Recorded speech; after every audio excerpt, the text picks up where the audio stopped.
Hello, I'm Archie Luxury and welcome to the program. And today have I got some stories for you. And you know, I've got some great presentations, and the first thing I'd like to show you is a CIA agent's personal Louis Vuitton case.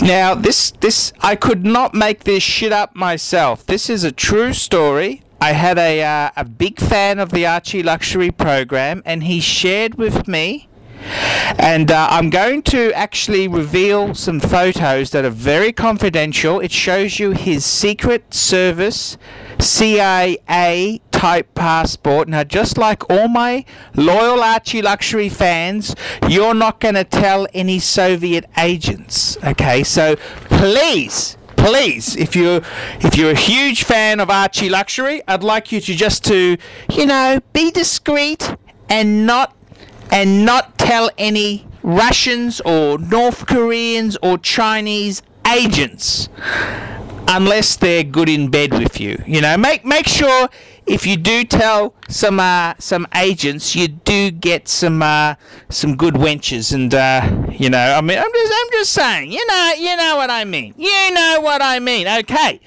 So this is a CIA agent's Louis Vuitton President Classeur, and you can see from the pictures here, it's had a bit of custom work done.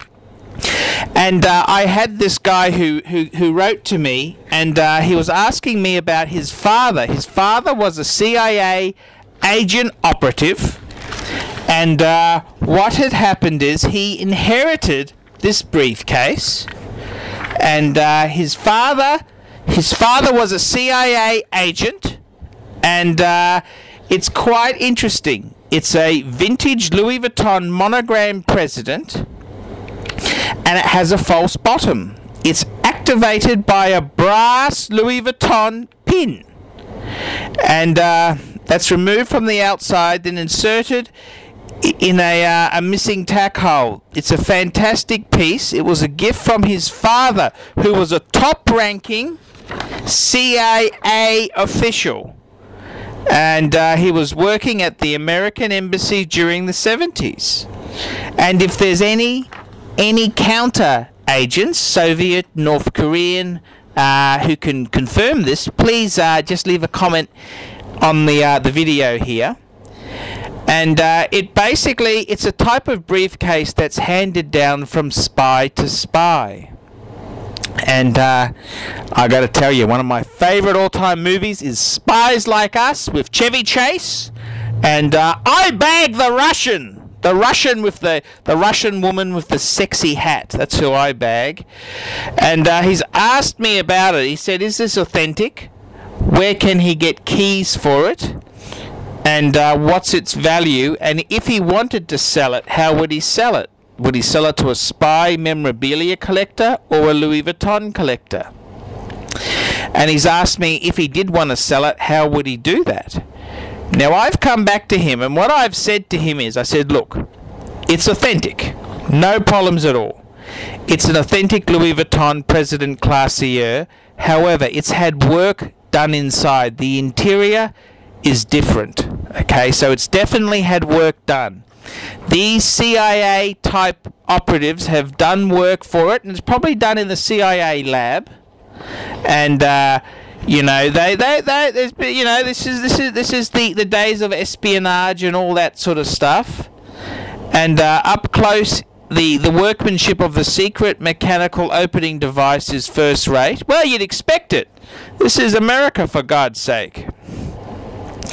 And I said to him, if he wanted to get keys, they're $140 each from Louis Vuitton. Very expensive, but that's what it costs.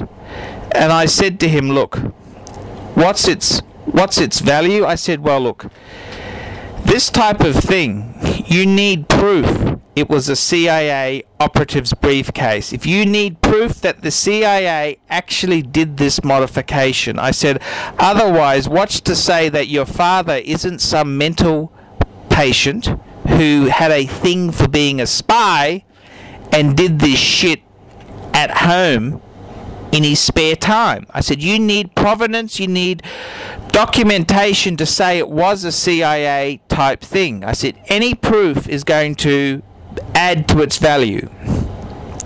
And it's like any collectible. You know, someone has a cowboy hat. Ah, this was John Wayne's cowboy hat. You need proof. It was John Wayne's. And this is the thing. Preferably, if we could have some North Korean photos of his father with this briefcase, that would really help the cause. So, you know, you need anything like this, you need some proof that someone just hasn't knocked it up at home. This is what you need, the provenance. And I have said to him, he's come back to me and he said, look, he said to me, he's enclosed proof that his dad was a foreign diplomat. Enclosed is his old diplomatic passport, which he had as a teenager. It says on it that I'm a dependent of Sheldon Swartz, aboard on a diplomatic assignment for the government of the United States. I realize this is probably not sufficient proof that it's CIA. I can tell you that the diplomatic attaches are not what they seem. Maybe I could take it to the Spy Museum in Washington, D.C., as they could possibly authenticate the work. This is the customization work to the briefcase. Here is the story behind the case. During the mid-70s, 1975 to be exact, he had a summer job at the Copenhagen American Embassy where his dad worked. My father and I are having lunch with the wife of a top-ranking embassy official. The wife has a stroke and dies during lunch. Their children, who were the same age as the person who supplied this briefcase, so he'd been in his teens at the time, stayed with my family for a couple of days waiting for the company doctor to be flown in. This briefcase was a thank you for taking care of his family during that difficult time. And I gotta say, it's a really lovely story, and I love this sort of stuff for the Archie Luxury channel. And it's got everything. Espionage. I just need some fucking documentation, and it's going to increase its value. I'm Archie Luxury, and please keep this information strictly classified, and if there's any nasty North Korean spies out there, don't fucking watch this video. I'm Archie Luxury, and thank you for watching the Spy's Secret Louis Vuitton President Classeur Briefcase.